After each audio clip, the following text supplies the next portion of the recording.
Welcome to episode 12 of Liberty.mes Bourbon and Bitches. You can find this interview more at our site and also at the YouTube channel. My name is Tiffany Madison, Vice President of Coin Congress and co-founder of Creative Destructors. Tonight I am joined by my other two awesome co-hosts because the ladies are off tonight. Miss Olivia, also known as Liberty Nerd, and you can check out her Facebook page, and Kevin Ryan, co-host of our brother show, Beer and Bastards, also captain of the Facebook page Unbiased America, is with us, and Mr. Antonio Bueller, founder of Peaceful Streets Project and Brom Education, is also with us this evening. What are you guys drinking?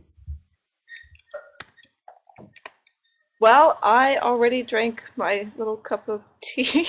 I told you I drink tea. Nonsense. What is this tea? Come on. Come on. All right, so Olivia's not going to let us roofie her tonight. We'll accept it. There you go.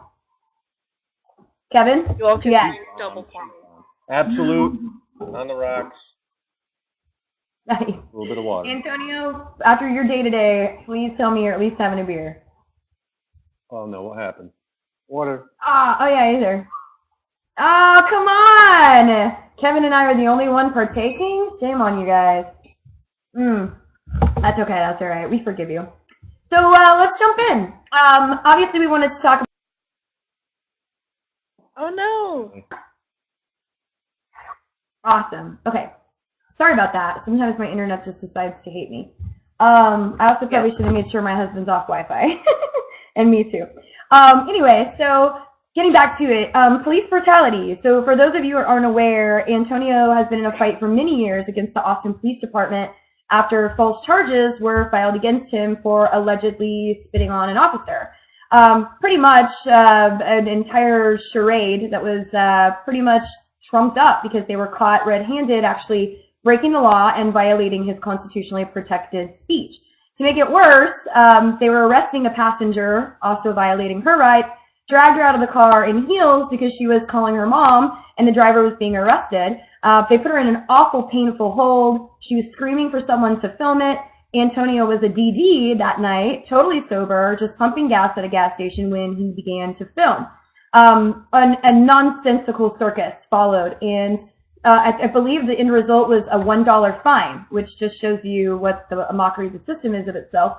He later founded Peaceful Streets Project and rallied people to film police based on scanner reports. And the corrupt Austin Police Department did not like that, so they continued to slap charges on him, threaten, harass the protesters, all for constitutionally protected activities. I wanted to kind of get in, Antonio, not to drag it back to Ferguson, but police brutality has actually been a topic of discussion with increased frequency. I remember talking to you years ago when this first went down, and you organized Peaceful Streets Project because you were alarmed by how citizens didn't talk about these issues, didn't really take an active role in filming the police. There wasn't really a local grassroots organization dedicating to actually tracking the activities of the bad officers. Since Ferguson and since there's been a marked increase of public conversation about the militarization of law enforcement, do you feel like there is maybe a cultural awakening, a cultural consciousness changing? And do you see that shifting anywhere closer to actual reform of what these officers are allowed to do?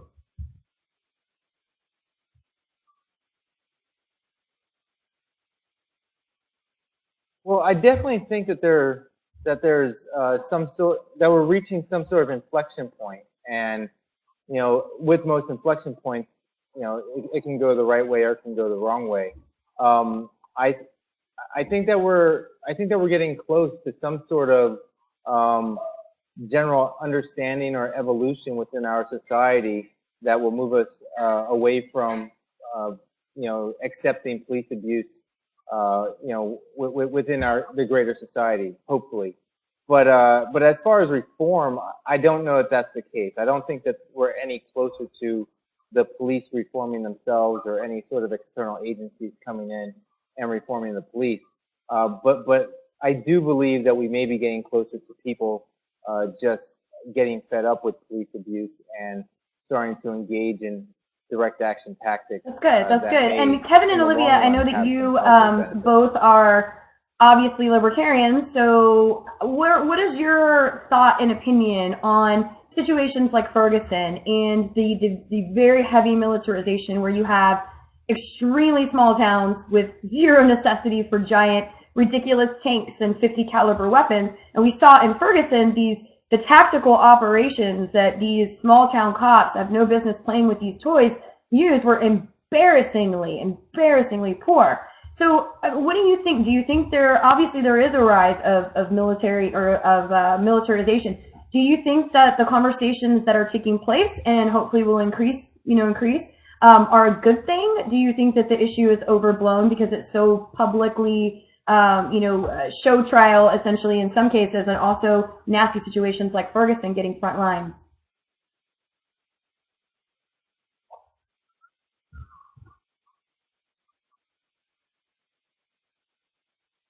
Well, I think one of the things that I took from the whole Ferguson incident was that it became less about the police and more about blacks and whites, and really took away from what could have been a very powerful moment in America, because instead of talking about the abuses of power that are being inflicted upon Americans, we talked about race relations. Now, obviously, there's a racial component to it, but I've looked at the numbers, and when you actually look at the statistics of whether or not there's a bias against black people from the police, if you break it down by the amount of arrests that take place in the African American community versus the white community, there's no bias. In fact, whites get shot more often per arrest than blacks do. And it's one of those things that you don't see in the numbers because there are so many more arrests of blacks. And because of that, there's the illusion that there's a racial component that's occurring in America right now. The real problem isn't one of race. It's an overall situation. There's a problem of police violence that's occurring in America that we probably should not be talking about in terms of the racial component. And I think we missed a little bit of an opportunity to discuss that because people turned this into a black versus white issue. Yeah, I'm with Kevin on that.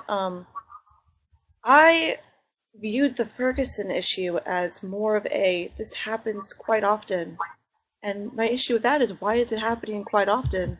I mean, we have this issue with blacks versus white. We have this issue where we have the militarization of the police. It's awful. Like, why do we have to have these tanks? As you said, Tiffany, why do we have to have these tanks going to little tiny towns and causing all of this ruckus? I mean, it costs money. Why are we doing it? It's stupid. And I kind of echo everything that Kevin said. The numbers point to it. There are issues that are they're all over the country. And this particular case ended up becoming one about race and not about the militarization of the police. And I think Kevin's right that we absolutely missed a big turning point in the discussion. Yeah, I don't know. Regarding, I don't know. The militarization. I have to disagree. I have to disagree with both of those points. So the reason why it became a race issue was because Ferguson had very, very deep racial issues that manifested themselves in the way that the police were treating the black community in Ferguson. The racial makeup of the police force and the application of the laws and the application of police violence was disproportionate on the black community. And then immediately afterwards, the people of Ferguson rallied and demanded justice. They demanded attention. And then they were attacked by the police. And then nationwide, you had a bunch of people siding with the police, pushing out sayings such as "pants up, don't loot," calling Michael Brown a thug, slandering him in death, and doing it in a way which was very racially tinged at very least, but very racially motivated, I believe, by a lot of people in this country who want to make it about a black and white thing, particularly when they can vilify a young black male if that person happens to be a victim of the police. So I actually disagree. I think that race was a very, very serious component, of this, from the way that the police acted all the way to the way that the national, white America in general acted.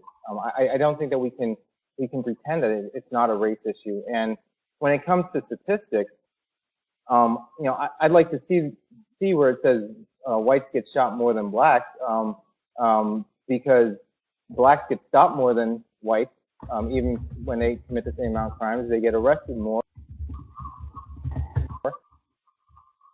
Well, I think they get beat I think more. He froze there for a they second, get but prosecuted more. I'll tell you the statistics I have, and they get heavier penalties. and these come from the government. In terms of the amount of people who are killed by police, among the white population, there's 1 death per 818 violent crimes committed by white people. For black people, there's 1 death. In other words, there's 1 black person shot dead by police for every 1,455 violent crimes. In other words, white people are getting killed more often per violent crime that they commit than black people. And you have to adjust it in terms of, well, how often are the police confronting blacks versus whites? And obviously, if you adjust it by the amount of crimes committed, whites are actually getting shot by police more often. I just don't think there's a racial component to it. Okay, so can you guys hear him? I'm telling you right now that the numbers that you just gave clearly are biased, because blacks get arrested a lot more than whites. They're going to get charged a lot more than whites. And so are those numbers adjusting for that? If you're an inner city black male in Philadelphia versus a poor white person in southern Missouri, you're just going to get arrested a lot more times in your life than the white person. So to say that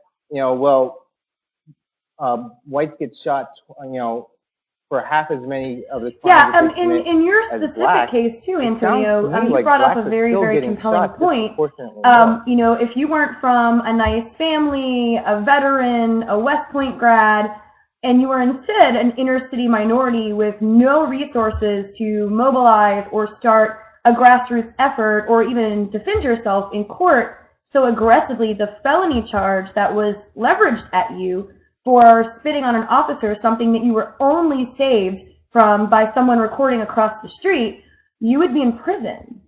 So I think that despite what government statistics may show, I literally have seen, and this is not just my personal bias, but I have literally seen throughout my life very glaring examples of people immediately looking at the minority in the room is kind of a sense of institutionalized racism. And cops do the same thing. They definitely have to police really nasty neighborhoods that have been more, basically financially oppressed and exploited for a long period of time by various different means, mostly at the hands of the state.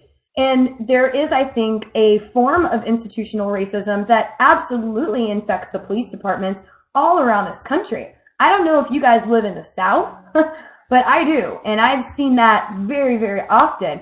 The data, though, and where you actually get that data from is interesting to me, because I can't imagine that statistics, maybe we need some external, content or data from a nonprofit or something to back that up, because I really cannot imagine that whites are shot or harassed by cops more than African Americans. That's mystifying to me.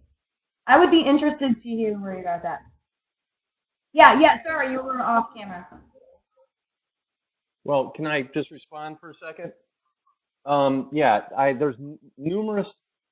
There's numerous sources to verify this. But I will say, take them with a grain of salt, because there is no complete record of police shootings in America, which is staggering. The police are not forced to keep records of how often they shoot citizens. There's no central database. On the other hand, in terms of records of how many police get shot, there is numbers going back to 1783 or something. And the state that they have statistics on how they were shot, who they were shot by, where they were shot. I mean, the tiniest little data is being kept, but nothing. We don't even know how many citizens are being shot by police. So when I quote these statistics for you, understand they come from the government. So I don't know if they're true or not, but they do show. Yeah, I'll put up an actual per arrest as well. Whites are shot more often than blacks. Right, and blacks are arrested a lot more than whites, even when they commit the same amount of crimes. You know, we know this just from the drug war. Blacks are arrested at multiples of what whites are arrested for, even though they have the same rates of drug use and drug dealing. So to use that as the measure, as the denominator, is, you know, it just doesn't seem like. I don't know if you guys can hear me. I think I'm having an internet lag. I actually posted up in the chat a Google document that is a crowdsourced project documenting all police shootings all across the country. And it's based on media reports. It's backlinked and sourced. It's actually very, very fascinating. And a lot of times, and actually the majority of what I'm seeing is unknown. The media reports very rarely indicate the race of the individual.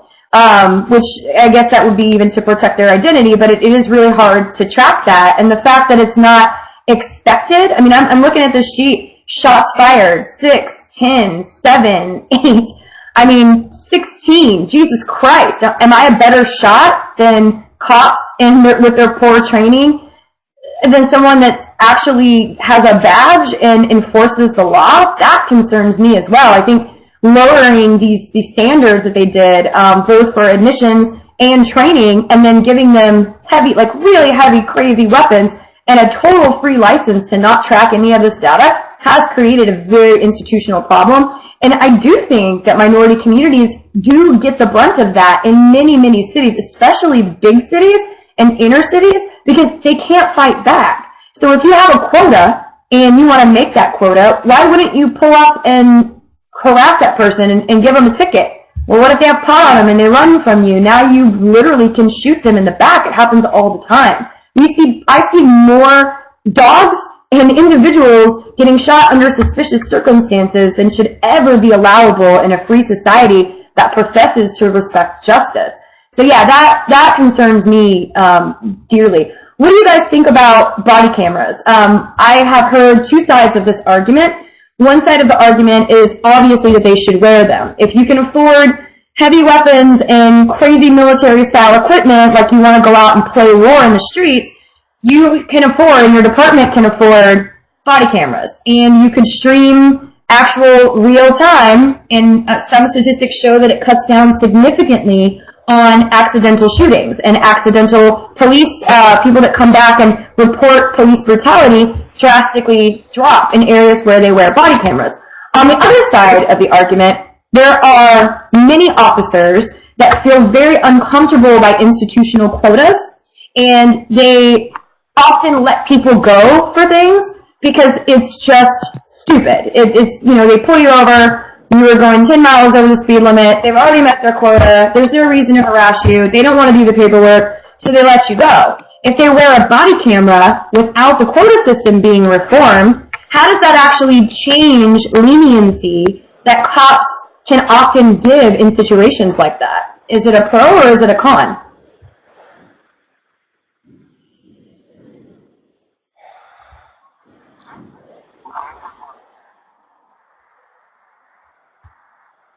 Well, I've heard both. I've heard both sides too.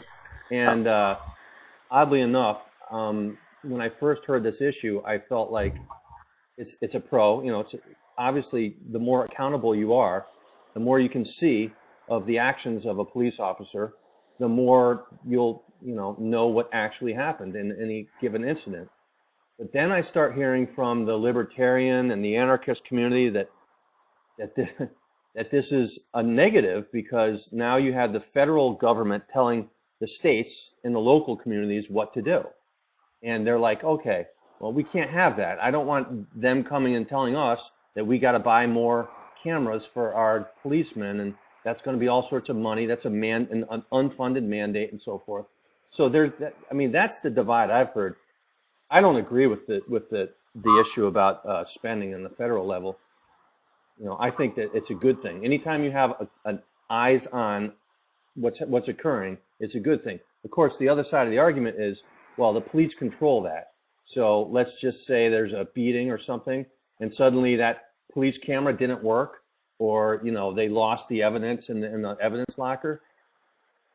The best thing that keeps police accountable are citizens who are willing to watch, who are willing to take a photograph or a video of an arrest that's happening. And I think that's the only way that you're going to see. I mean, some of the biggest crimes that police have committed, Rodney King, for example, the first big bad one that was committed and caught on camera, that wasn't captured by that wasn't police saying we did it. That was people sending in their video of a police crime. I think that has to keep happening. Yeah, I actually agree with that. I am pro body cameras, and I'm pro them because I also think that citizens should be able to also film the police as well. I think it should go both ways. I think it's a two-way street. Because that would prove, because I heard about your case, Antonio, where there was the only way that you were able to get through it was that evidence from a witness. So, let's say you were able to show your own, your own film, then maybe all that stuff wouldn't have happened. I would think that if you're able to have a body camera and if the police are able to have a body camera, you can put them both together. You can see which one do they match up? Is there something wrong with it? I'm okay using it, so I think it helps generally just trying to cut down the crap that's going on. I think they get away with too much. By the way, I think And Antonio can only hear Kevin. Antonio, can you hear me? Just do it. Yeah, I asked him to refresh. He couldn't hear us. Damn it. Okay. I mean, many officers I know are former firefighters, soldiers, Marine, airmen, sailors. I mean, second-generation immigrants, corn-fed white boys from flyover country, bullied grown men, angry, violent sociopaths. I mean, there's and then honorable career cops. There's dirty cops. There's rapists, child molesters, wife beaters, all in that mixture because they're a reflection of all the different elements of human society. What really bothers me is poor training, obviously, the lack of accountability. And it's not the good cops I fear. It's those that get away with shooting a teenager unnecessarily, a dog in cold blood. Those bad cops are out there, and they hurt people generally without consequences.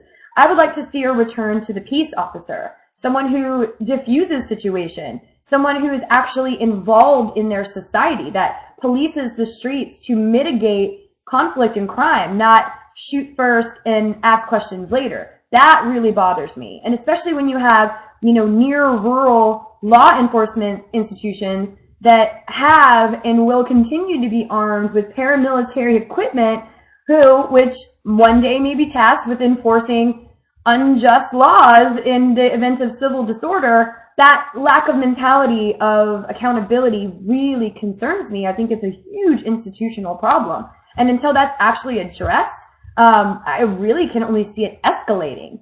I do like that the New York Police Department, in response to the Eric Garner situation, actually came out and said, we're only going to enforce laws that are actually necessary. And there was a drastic reduction in arrests. Why are you policing for things that really shouldn't be criminal? And a lot of people say, well, officers can't use, jurisdiction, essentially. They're there to enforce the law.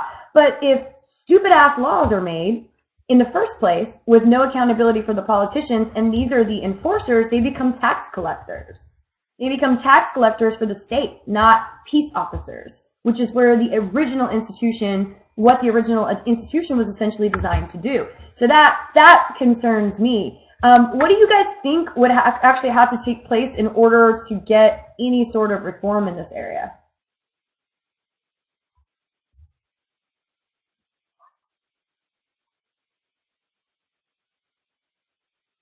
I don't believe reform is possible. I think that we're too far along, quite honestly. I think that we have developed within our culture this notion that police officers are to use violence in order to control people and in order to deal with people that we don't want to have to deal with.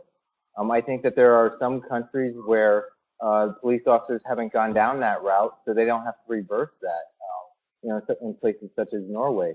I think that the only way that we can really reform the system is if we get people to actively revolt against the system, not violently, but in terms of just refusing to associate with police officers, refusing to accept their services, refusing to allow them in their communities, and we're very far away from that. But if communities stop serving police officers, as in if you're wearing a uniform, you're not allowed to come into my store, you're not allowed to come into my restaurant, you're not allowed to come into my gas station. If people would start ridiculing and ostracizing police officers who commit crimes and who mistreat the public, then I think that we might be able to do it. But I think that we're too far along to ever try to get the police officers that they have in some of the Western and Northern European countries, like that type of attitude amongst the police. I just think it's too far along. Well, I have a question, Antonia, that I'm actually genuinely interested in asking. Do you think, because my uncle he's a retired cop from Los Angeles, and he was a very respected cop, and he never had any issues. Do you think maybe it's a generational thing? Do you think maybe now there's been too much of a power grab? Because my uncle is in his 60s right now. So do you think it's just become a generational thing? Yeah, let me just add to that for 1 second. My grandfather, born in 1902, he died in the late 80s, was a police officer. And he didn't, I don't think he carried a gun for most of his career. And he was in one of the worst sections of Hartford, Connecticut. And it was just a whole different atmosphere back then. Yeah, so I think one thing that we could actually do, one reform that I would be comfortable with, is actually disarming the police. I think that would change things radically. If they were forced to actually interact with people, talk to people, reason with people, and not have a tool on their belt that they could quickly use as compliance or to kill people, I think that would be a positive. As far as the generational thing, the one thing I've learned is that a lot of the police officers learn from the older cops. They learn how to plant drugs. They learn how to write reports. They learned, what the good old boy network was from the older people. With mass incarceration, with the focus on filling the prisons, with the drug war, obviously the incarceration rate has gone up a lot. The arrest rate has gone up a lot. And so I think that police officers in this generation are expected to go out and make arrests, whereas in previous generations, they weren't expected to go out and make arrests all the time. But previous generation also had their issues as well, particularly to dealing with, to get it back on the race thing, dealing with blacks, dealing with Native Americans before that, like with the Texas Rangers, and through all this time, they've dealt with the undesirables with regards to homelessness and mental illness. And so I'm not going to say that the older generation is to blame for everything that's happening today. I think that we have a lot of problems in today's police force, but it's not like there was a golden era when police were somehow good and they didn't do some really bad things.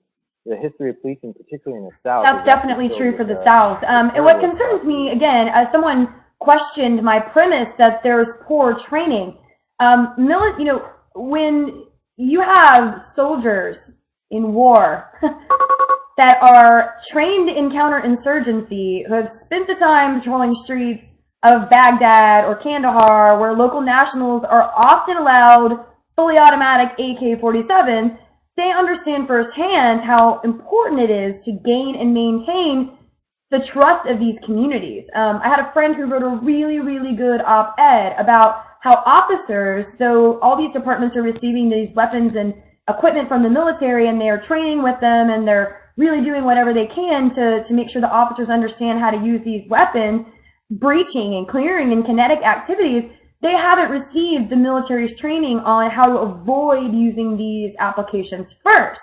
Especially in the special operations community, you have non-lethal approaches to crowd control. We saw it in Ferguson. I watched live as entire streams of cops ordered people to turn off their phones. As they tear gassed and rubber bullet peaceful protesters. These were not the people robbing and looting. I watched them live. So of course the media portrays it as all these crazy people burning down. Those were in isolated enclaves. They weren't all of the people in 4 different protests across the city being confronted with military vehicles, tear gas, heavy armor and training like these guys are playing war, like it's a fucking game. You don't react to a peaceful protest scenario with full militarization. You need to train your officers, if you're going to have all this paramilitary equipment, to actually understand the basic tactics of peaceful crowd control. And you know what? If you're an officer of the law and you're paid by my tax dollars and there's a protest because people are pissed, it's your job to sit there and listen. It's your job to sit there, and sometimes people might yell things that hurt your feelings. That doesn't mean that you react instantly by beating them with a club. And that's what I saw. And that's a breakdown of a departmental values framework all across the country. That really bothers me. And until there's some actual consultation, I don't know, with people who understand actual crowd control from a non-aggressive stance. Again, soldiers in war can't just go firing willy-nilly into Iraqi crowds that are throwing shoes at them. Do our police officers not have even a less contained ROE than soldiers in war? That really should concern people, especially if you're going to arm them with 50 cals. Remember the guy on the top of the gun doesn't even know how to use this heavy equipment, pointing it at an entire crowd of peaceful protesters. That's provocation. You show up to keep the peace in full military gear, that obviously pisses the crowd off more. So it's basic, and Radley Balco's book, The Rise of the Warrior Cop, really delved deeply into this because he went back to the old school officers that reacted to the Seattle protests and reacted to these really, really intense protest movements and aggressively policed and set that standard that's now been adopted as the status quo. Boston bombing is a great example. That's an institutional problem. And better training might help, but private policing is something that a lot of people bring up. And like Antonio said, I do have to agree with you. I don't think that we're ready for that. But if that solution were ever to present itself, what type of societal conditions would actually have to take place in order to make the way for private policing? Would you have to have a total civil breakdown and disorder, and then people step up and organize to police their own communities? I can't imagine any scenario where private policing would actually work in the future. And that's such a libertarian solution. What do you guys think?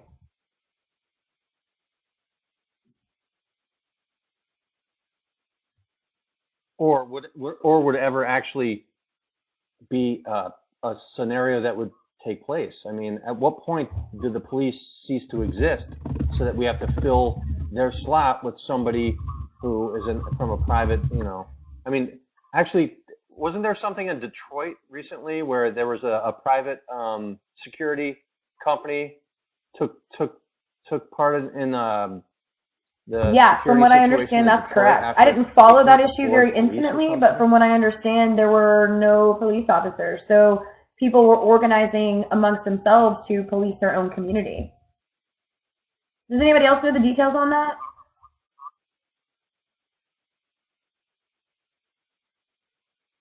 And does that avoid abuse? Does that avoid the issue of abuse that happens with government sector police? Yes. Is there a difference between a private security force and a public security force? I think there is. First off, I don't think private policing is the solution, but I think that there is a big difference. The big difference is that if you hire policemen and they do something really bad, if they violate someone's right or kill them, they're personally liable and you're personally liable. They don't have, they're not covered or qualified immunity. They don't have that. And I think that's a really big piece of it. The second thing is that those private security forces have to serve their customers. And granted, the customers may not always be the best people, and they may not always have the best motives. But with the police, they have no customers. They can basically do what they want as long as they don't step on the toes of the rich or the political class. And so if a poor community did have a private police force, I would imagine that there would be a lot less, crimes against that community by their own police force than by the current status quo.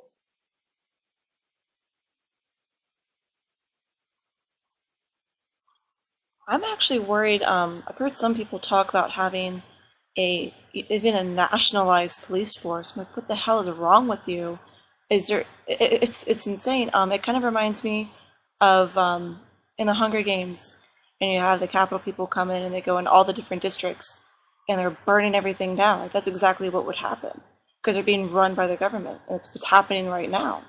And so I'm seeing all these different things happening in different cities and in different situations. And all I can think about is how you see it in the media. Yeah, I don't know. I think different communities need to experiment with different solutions. Again, Where do we go from here? The beat cop that actually knows his community, to me, is much more desirable to the county asshole who works for a union. I mean, breaking up the unions, which is such a powerful institution, it's such a pipe dream, but breaking up the unions through some sort of massive controversy that really brings eyes and attention on what we have going on is something that I can only imagine would help the situation. And that's got to be like, okay, holy shit, the people are getting pissed. We should probably revise the way that we're doing things because it's going to threaten all of the rest of us. I mean, having one of those, protectionist unions go down because of corruption or nonsense will go a long way, I think. But I really can't imagine. There's such a close, incestuous relationship between the unions and the local media, oftentimes, and the politicians that protect the cause. I mean, they're really protecting each other, and you see it as an instant smear campaign. And it's kind of interesting because if you compare the Michael Brown situation versus Trayvon Martin, not getting into any details or anything like that, which, by the way, I do want to address really quick. Kayaking Jeff had mentioned that the scenario that the cop in Ferguson said was backed up by physical evidence. I think you need to do a little more research on that because you are incorrect. The person who actually did the analysis wasn't even fucking accredited. So let's actually get our facts straight. I'll be happy to send you a link on that as well. Of course, you don't hear about that in the news, but he had no business speaking as a spokesperson on behalf of that entire forensics community when he didn't even have credentials. He lied about it, and no one ever talks about that. But anyway, and also the gun was wiped off. It wasn't taken from him. There were no pictures. There's no blood splatter. So let's not be lazy if we're going to form really passionate opinions. But one of the things that I would like to see, especially with this anarchist argument that private policing is the answer, is some more creative solution, because that is constantly what I hear. We need, and Antonio brought up a really good point, they're serving their customer. Their customer becomes a corporation. I watched this Vice documentary about private security forces, and I know several combat veterans who have secured pretty lucrative jobs working overseas for corporations protecting powerful people when they go to shitty countries and they're nervous or scared or there's some sort of controversy. Instituting that on a citywide scale, it concerns me extremely. How would private policing allegedly work in an anarchist society just because the private organizations are competing? Somehow the best one would get control of a community?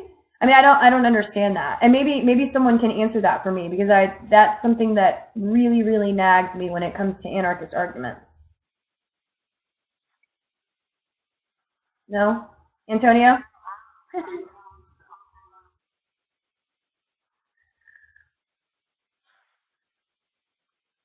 Well, I'm not an anarchist, so I don't know. The anarchists are going to always have a tough time putting in place their visions because number one, it hasn't happened. And when it does happen, it's not for long. So it's tough to argue what an anarchist would do and whether or not it will actually work. But there are solutions that are occurring in the public or in the private industry, such as security forces that are not paid for by the government. I mean, there's a whole lot of solutions that are possible. That's true. That's very, very, very true. Whether or not the public accepts them. Yeah. So another thing too that we've got to, I know we talked about body cameras, but I'm interested.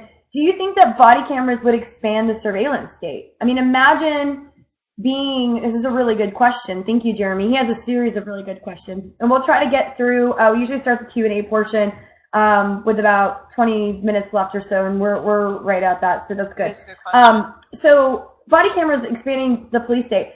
You have to imagine that you are the victim of a violent crime or something very, very traumatic has just happened to you. And Antonio, we're discussing the question up at the top about whether body cameras would expand the surveillance state. I can imagine that you would be in a situation of extreme adrenaline and hysteria at some points. One of the first things my lawyer ever told me, because this household is very heavily armed and I've pulled my firearm to defend myself twice in my life, is the first thing you do is call me. Do not talk to the police first, because what you say is recorded and it will be used against you because your adrenaline is pumping, you're full of crazy emotions, you just did something that you're afraid you're going to get into legal trouble, or the trauma or the emotion or the chaos, the crazy of whatever just happened. I mean, imagine having an invader in your house and you just shot him and the cops show up five minutes later. You're literally putting yourself in a situation where on live feed camera, in recording forever, that is direct evidence of not necessarily your guilt, but of your emotional state, which can be drastically misconstrued in the court of law, especially at the hands of like an aggressive DA or something like that. That is an interesting question to me because I think body cameras are extremely useful in certain situations. However, it does beg the question, do you have a situation where you are creating this constant monitoring of any and all interactions with police and citizens in often really, really fucked up situations? I mean, what do you guys think? Because that's a really interesting question.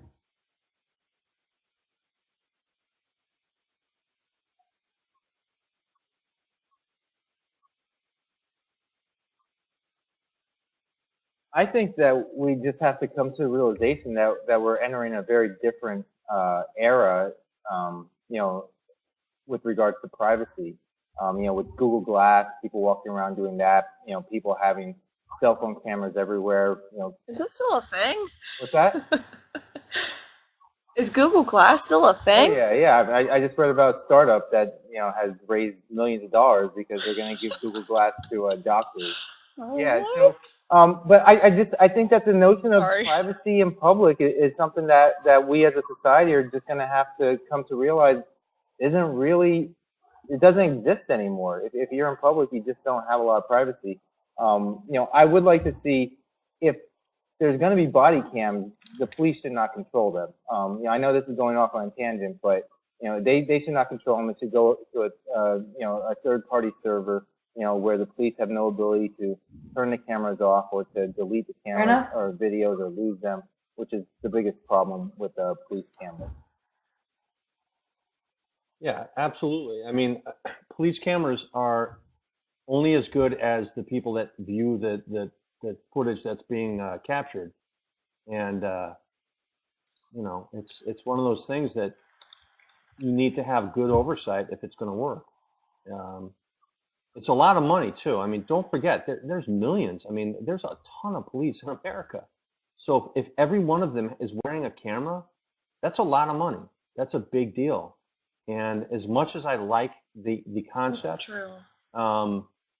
That's taking a lot of money away from what could be in other segments of society, education or whatever.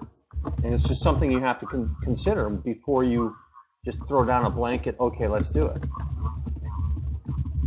I could find the money. If we fired half the police officers, we could equip the rest with cameras. Oh, I could find the money too, trust me. There's a lot of ways that I could cut. Awesome. Well, if you guys want to take some questions, we already did one, but it would be good to actually get to a couple of more of these. A little off topic. What do you guys think about immigration? Should the U.S. open its borders?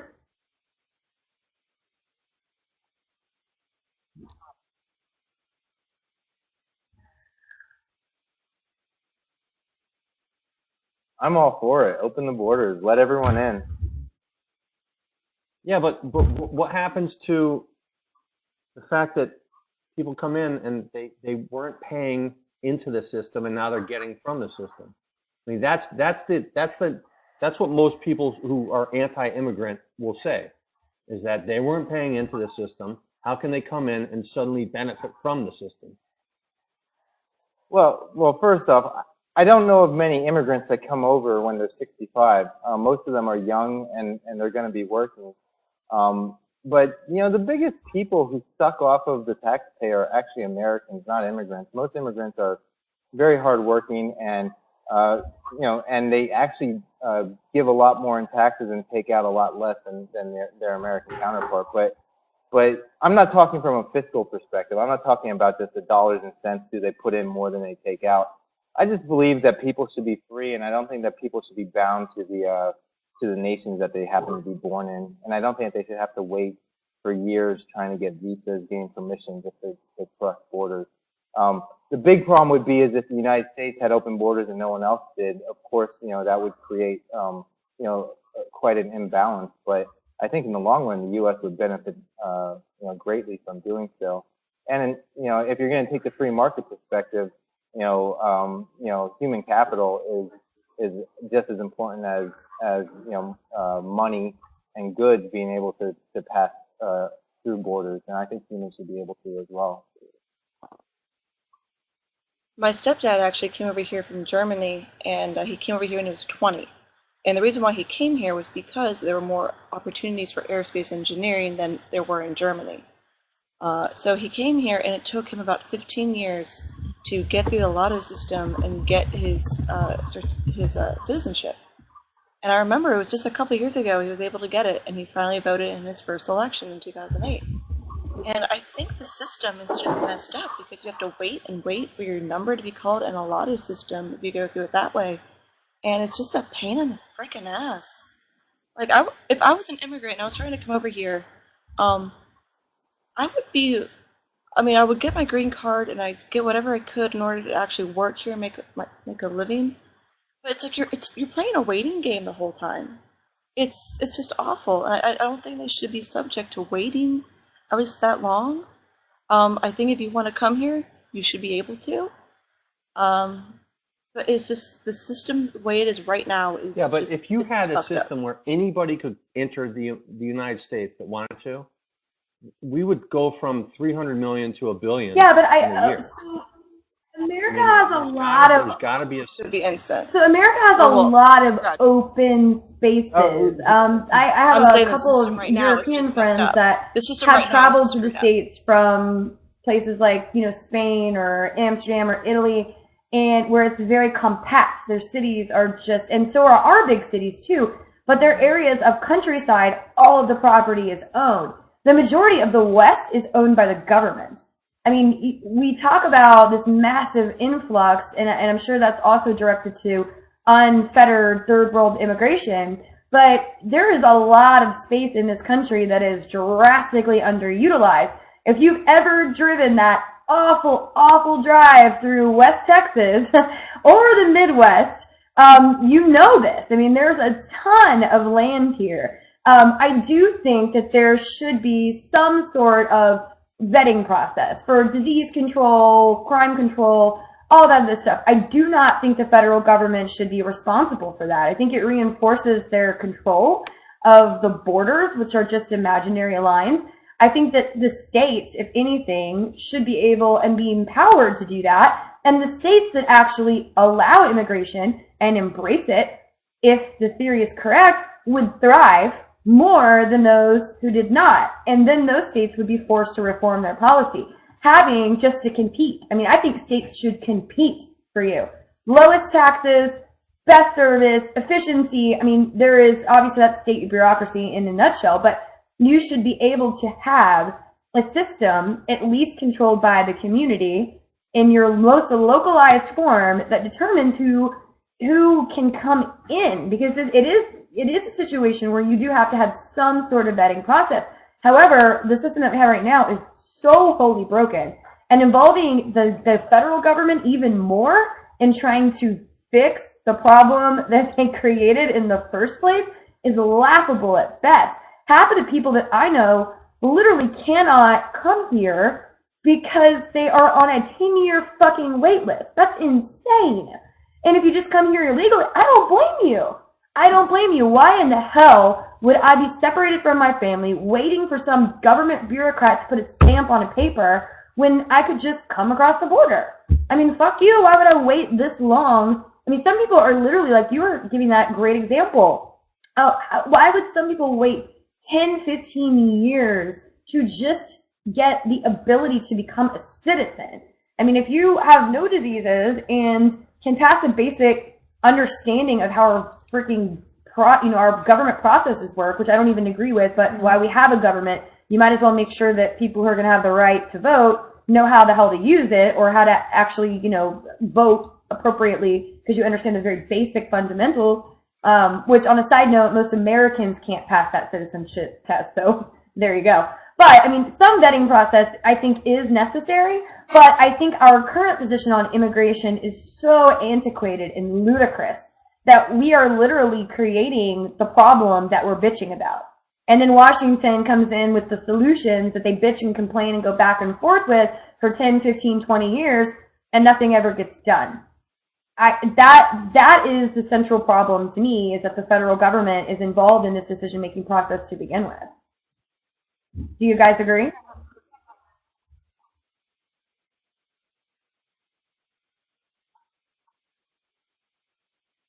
To piggyback, yeah, but to piggyback really quick on what you said about the citizenship test, I'm really into education because I want to be a teacher, and there's a state, I think it's Arizona, where if you want to graduate, you have to pass a citizenship test.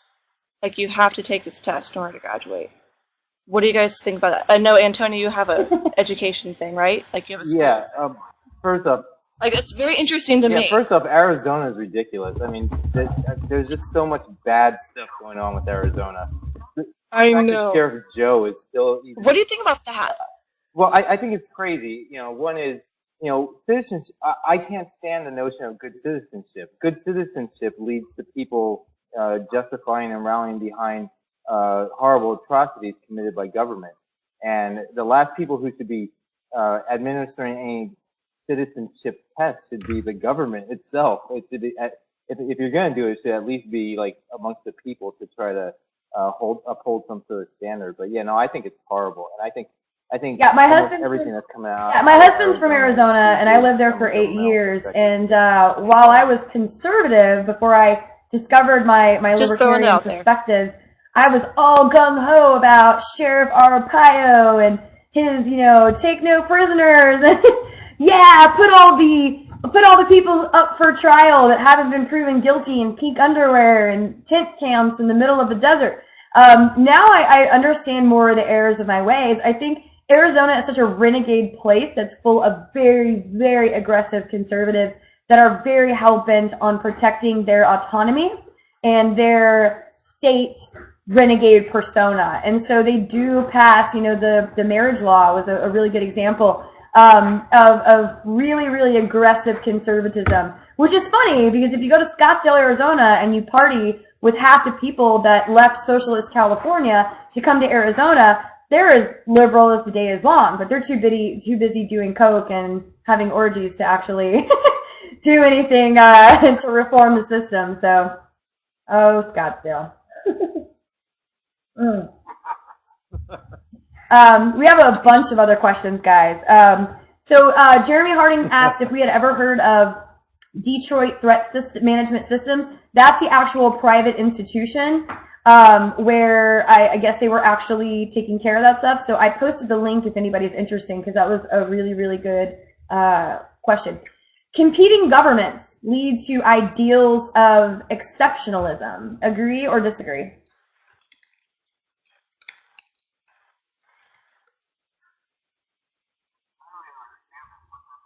So let's imagine that the federal twat government in Washington suddenly did not exist, and only the states in their current forms existed. And you had Arizona and Texas and New Mexico and California all competing with each other for the citizens that would live in their jurisdiction. Would that lead to exceptionalism, or would you, I mean, pie in the sky, I kind of grand vision there. Do you think that would lead, because you're having these states compete for the people who are actually funding the state through their taxation? Or would that just create a system where you have this mega group of governments that all band together, and then eventually you lead to a Civil War 2.0?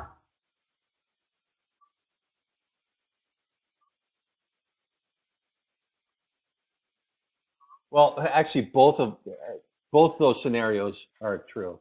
But America was founded on having 50 states compete with each other, and for a long time that worked. You had people moving. That's the thing that a lot of countries around the world don't get about America, is that we can move around as much as we want, and people move to where they want to move to. Now it's expensive. That's the catch. But people go where they can make the most money. They go where the taxes are lowest. They go where the regulations are lowest. They go where they're amongst their own. Whatever reason, they're allowed to go wherever they want to go. And because of that, we've had a system where the states have always tried to accommodate the best people in America. It happens to this day. I mean, New York has a whole thing going on where they're trying to get, low tax. They're trying to lower their tax for certain zones to have companies come in. I live in Connecticut, and our strategy is to try to get rid of all of our business and to try to make sure that that nobody wants to live here, so that everybody leaves, and it's working quite well. But seriously, everybody goes where they need to go, and in America, it used to work. The problem with the federal government is they're making so many rules that minimum wage, for example, everybody's going to the same place. There's no difference between Connecticut and Massachusetts anymore. There's no difference between Connecticut and North Dakota. I mean, I shouldn't say there's no difference, but the differences are being muted. And so I think what we really have to do, like you said earlier, Tiffany, is we have to get back to a situation where local priorities matter, and that people can decide for themselves, and that there's a lot of and you know where they're going? Between Connecticut They're going and to California. Texas. Woo!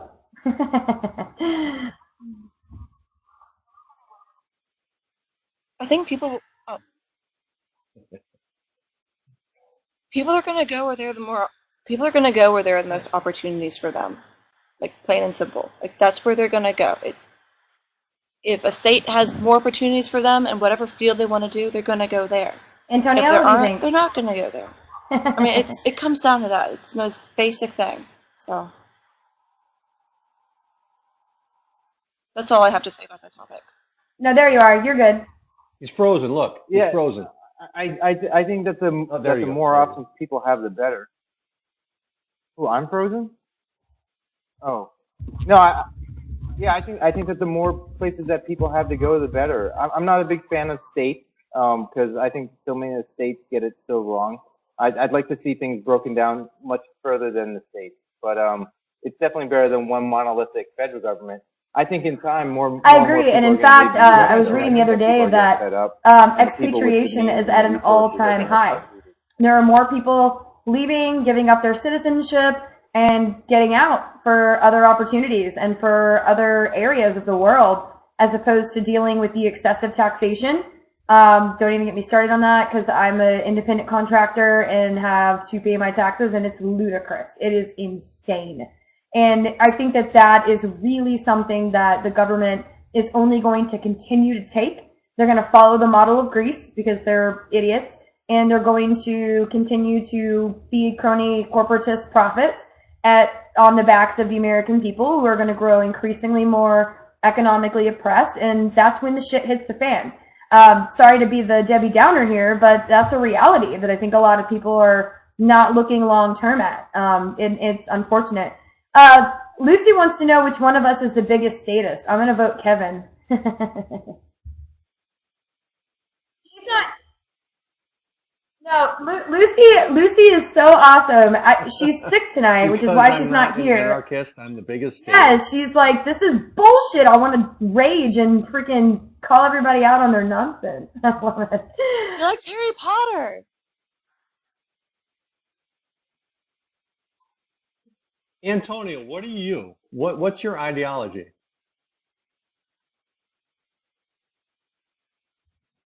I'm anti-oppression, so anarchists and I get along pretty well usually, but you know.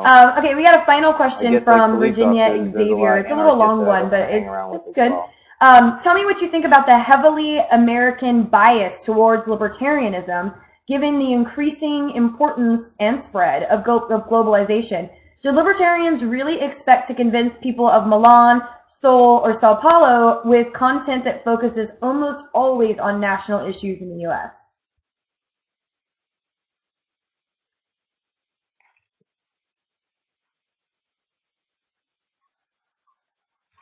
God damn it. BX, you're stalking us. Just No. And the reason why I say no is I have a friend that's over in Korea right now in Seoul, and he's tried talking to them about libertarian ideas, and like, no, we love Obama, he's great.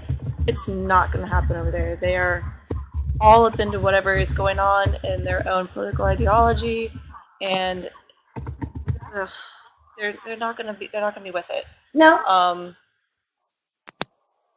So that's what I think about for Seoul. I think when you. Did I read that wrong, or there's what? no wrong reading of VX's question. I think that you're talking about the American. What were you saying, Antonio? VX is clinically insane, in my opinion. I'm trying. Let me just say one thing. I think that most people, if you take away the identifier libertarian and you take away the politics, most people identify, with libertarian ideals. Most people believe that government shouldn't be telling them what to do, that other people can manage their money better than them, and that other people should be telling them how to live their lives and what their morals should be. I think that most people, tend to sympathize with libertarian values. They tend to even like them. The problem is that, a lot of people who promote libertarian politics are such distasteful people that people don't want to associate with it, or they're tied to their team, whether it be Republicans, Democrats, Socialist Democrats, whatever it is in whatever country it is. And I think that the best way to try to get to people is to actually try to drop the labels and just talk to people one-on-one, as humans. The people in Seoul are so tied down to their political beliefs there. They rely on the government. They love having cameras on every street corner. They don't mind it. They like having the police everywhere. Like, that's just their culture. And so, yeah, it's interesting. I've been I just took a new position with Queen Congress events, and it is a really interesting premise because we're distributed from all around the world, and the people who have organized it are both American and European, and their entire understanding of libertarianism goes much deeper than American politics. The libertarian movement is like in their heart and in their motivation, in their drive, in how they actually form startups and form organizations. And they're very, very dedicated. These are Europeans, very dedicated to disruption because they experience an incredible level of socialism and an incredible culture that's very almost they admire the government. An anarchist movement in Europe is very, very teeny tiny. It's smaller than it is here. And even in certain enclaves where you see, like in Greece, right, where people, grandmas, you've lost the battle when grandmas are throwing Molotov cocktails at the cops. They have really seen, I think, where America's headed in 10, 15 years in terms of financial gaming by the corporatist system, so much so that they're just like, fuck it, we're going to innovate and use disruptive anything to try to create something new. They're more about creating, less about talking about politics. Politics bores them. I don't think I've been working with these people for 2 months. I've known half of them for 6 months to a year. I don't think we've ever talked about American politics. And some of these people are hardcore anarchists. They want to create shit that matters. So while stuff like, International Students for Liberty Conference is a big, big enclave of African students, Asian students, and people from Europe that fly all the way to DC and are trying to grow the philosophy of freedom under the umbrella of liberty in their own local communities, and they're doing it grassroots and very passionately. But they're building it on the platform of entrepreneurialism and actually encouraging these people to do whatever they can almost to game the system to get out from under financial oppression. And a lot of them want to migrate here because it is freer than what they're usually accustomed to. So I think that there's a lot of impact that can be made amongst the libertarian community, but we have to spread it out. Like we have to, Antonio, I agree with you. You have to talk to people about ideas. I'll give you a second example. My husband's active duty military. We entertain a lot of soldiers and aviators that come here and hang out with us. And a lot of these guys would describe themselves as Republicans. I mean, they watch Fox News. They, they don't like the warmongering of Fox News because they're the people that actually have to go fight them instead of twats like Christina Guilfoyle or Kimberly, whatever her name is, who are like, yeah, we got to go invade every country. Like, they don't really like that angle of it. But the rest of the politics, they fall right under that, so they think. When I talk to them, I identify as a libertarian, but I don't ever preach to them about libertarianism as a concept, and I don't bring up the non-aggression principle. I mean, these are people that are in the military, right? But I talk about fundamental ideas with them that I think most of them agree. Like, I have persuaded many of them to realize they're actually more libertarian than they think. Of course, some would call them sadists. They're more on the minarchist side. But understanding and grasping that your government is owned and operated by a corporate-controlled oligarchy is a really fundamental concept that a lot of people don't connect. So Americans do need to focus on that because we are the preeminent power of the world, allegedly. So we have to focus on American politics, but we can also, when we communicate with people, taper down the rhetoric and taper down the philosophy. The shit that people who you talk to on the street aren't going to get because they weren't born, reading Hayek or Mises or Rothbard. They don't understand those premises because they haven't studied it.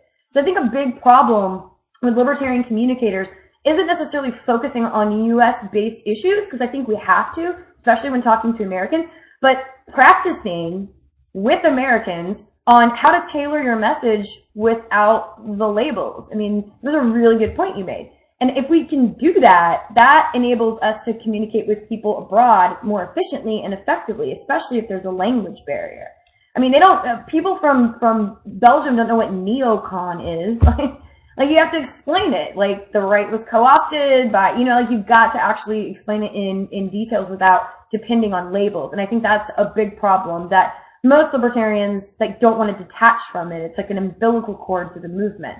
And that's unfortunate because I think it does significantly hamper communication, especially if your goal is to spread these ideas to groups and markets that aren't familiar with them. Yeah, the buzzwords, the obnoxious buzzwords, and the Eurostatus nonsense is really, really detrimental if your concept is mass adoption. So it's good. Yeah, I think we're good to go. We have a ton more questions, but guys, we're running into 9 minutes, and if it usually goes over an hour and 10 minutes, people do not continue to watch, unfortunately, those short attention spans. So Thank you so much, everyone, for watching, for commenting, for asking really, really awesome questions. We all have differing views and differing philosophies, and it was nice to actually mix it up. So thank you guys all for coming and attending. Hope to have you all back at some point. Really, really appreciate it. So sorry my two co-hosts couldn't be here tonight, but they're stirring all the shit in the chat, so that's now we at least feel their presence, so that's great. Again, thank you again. Bourbon and Bitches, episode 12. You can find this awesome video on YouTube under the Bourbon and Bitches account and under Liberty.me. You can check out our website. We are also on Twitter. All of those details should be listed on our lovely, lovely little website. Thank you guys so much, and have a great evening. Cheers. Good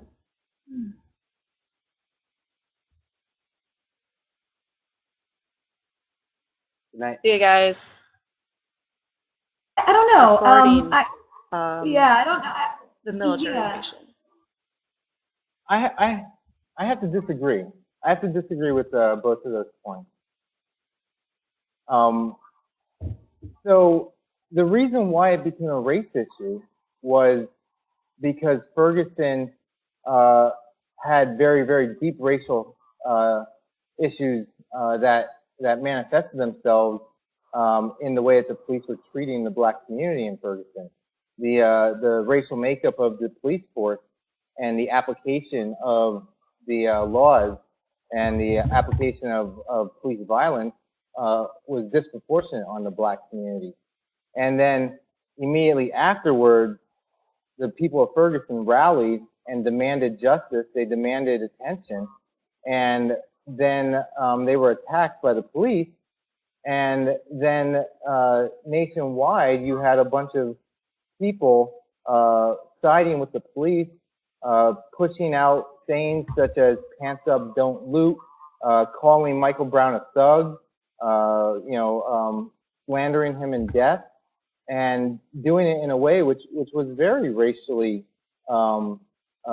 tinged at very least, but very racially motivated, I believe, by a lot of people in this country who want to make it about a black and white thing, particularly when they can vilify a young black male if that person happens to be a victim of the police. So I actually disagree. I think that race was a very, very serious component, of this, from the way that the police acted all the way to the way that the national, white America in general acted. I don't think that we can pretend that it's not a race issue. And when it comes to statistics, I'd like to see where it says whites get shot more than blacks, because blacks get stopped more than whites, even when they commit the same amount of crimes. They get arrested more.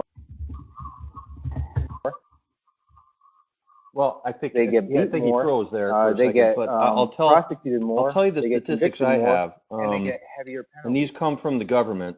In terms of the amount of people who are killed by police, among the white population, there's one death per 818 violent crimes committed by white people. For black people, there's one death. In other words, there's one black person shot dead by police for every 1,455 violent crimes. In other words, white people are getting killed more often per violent crime that they commit than black people. And you have to adjust it in terms of, well, how often are the police confronting blacks versus whites? And obviously, if you adjust it by the amount of crimes committed, whites are actually getting shot by police more often. I just don't think there's a racial component to it. Okay, so can you guys hear him? I'm telling you right now that the numbers that you just gave clearly are biased, because blacks get arrested a lot more than whites. They're going to get charged a lot more than whites. And so are those numbers adjusting for that? If you're an inner city black male in Philadelphia versus a poor white person in southern Missouri, you're just going to get arrested a lot more times in your life than the white person. So to say that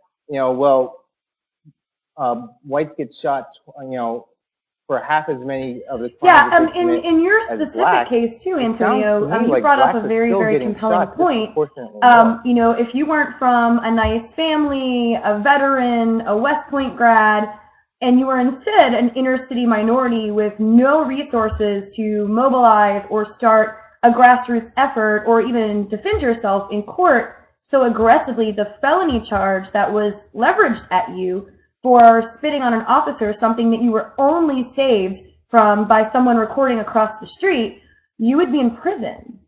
So I think that despite what government statistics may show, I literally have seen, and this is not just my personal bias, but I have literally seen throughout my life very glaring examples of people immediately looking at the minority in the room as kind of a sense of institutionalized racism. And cops do the same thing. They definitely have to police really nasty neighborhoods that have been more, basically financially oppressed and exploited for a long period of time by various different means, mostly at the hands of the state.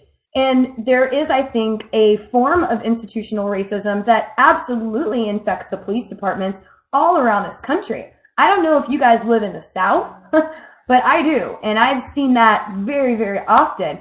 The data, though, and where you actually get that data from is interesting to me because I can't imagine that statistics, maybe we need some external, Welcome to episode 12 of Liberty.mes Bourbon and Bitches. You can find this interview more at our site and also at the YouTube channel. My name is Tiffany Madison, Vice President of Coin Congress and co-founder of Creative Destructors. Tonight I am joined by my other two awesome co-hosts because the ladies are off tonight. Miss Olivia, also known as Liberty Nerd, and you can check out her Facebook page, and Kevin Ryan, co-host of our brother show, Beer and Bastards, also captain of the Facebook page Unbiased America, is with us, and Mr. Antonio Bueller, founder of Peaceful Streets Project, and Brom Education is also with us this evening. What are you guys drinking? Well, I already drank my little cup of tea. I told you I drink tea. Nonsense. What is this tea? Come on. Come on. All right, so Olivia's not going to let us roofie her tonight. We'll accept it. There you go. Kevin? You all can drink double pump. Absolute. On the rocks. Nice. A little bit of water. Antonio, after your day today, please tell me you're at least having a beer. Oh, no. What happened? Water. Oh yeah, either. Oh, come on! Kevin and I are the only one partaking? Shame on you guys. That's okay, that's alright. We forgive you. So, let's jump in. Obviously we wanted to talk about... Oh no!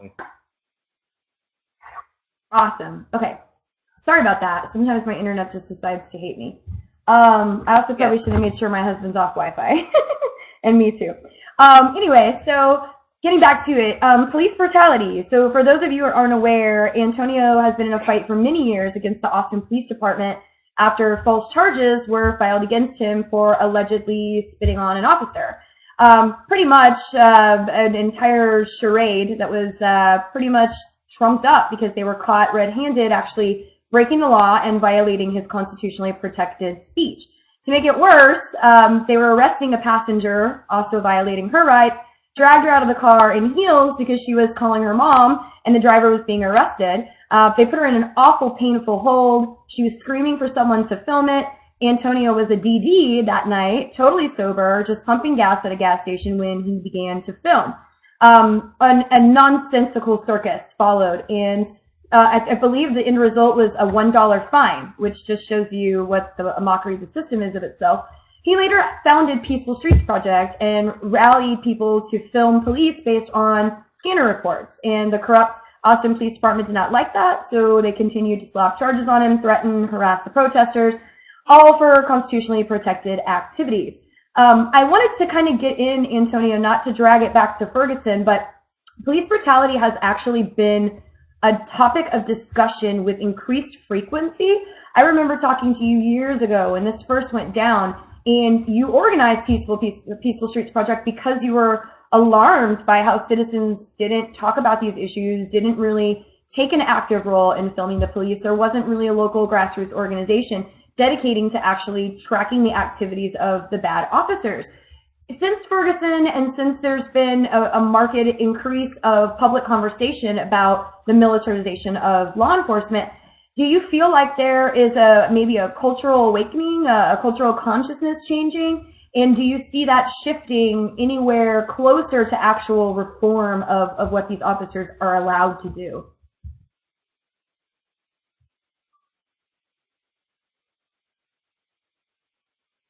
Well, I definitely think that there's that we're reaching some sort of inflection point, and with most inflection points, it can go the right way or it can go the wrong way. I think that we're getting close to some sort of general understanding or evolution within our society that will move us away from accepting police abuse within the greater society, hopefully. But as far as reform, I don't know if that's the case. I don't think that we're any closer to the police reforming themselves or any sort of external agencies coming in and reforming the police.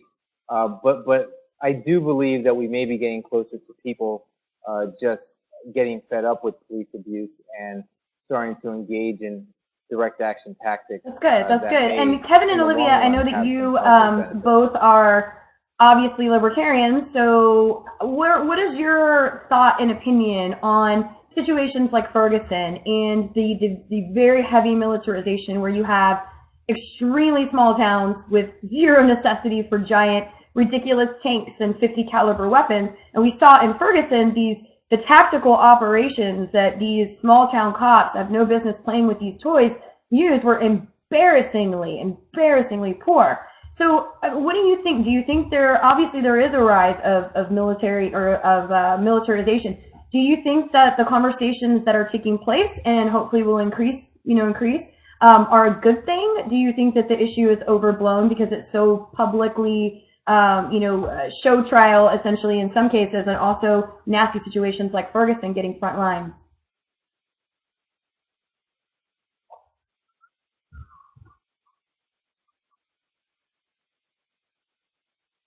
Well, I think one of the things that I took from the whole Ferguson incident was that it became less about the police and more about blacks and whites, and really took away from what could have been a very powerful moment in America, because instead of talking about the abuses of power that are being inflicted upon Americans, we talked about race relations. Now, obviously, there's a racial component to it, but I've looked at the numbers, and when you actually look at the statistics of whether or not there's a bias against black people from the police, if you break it down by the amount of arrests that take place in the African American community versus the white community, there's no bias. In fact, whites get shot more often per arrest than blacks do.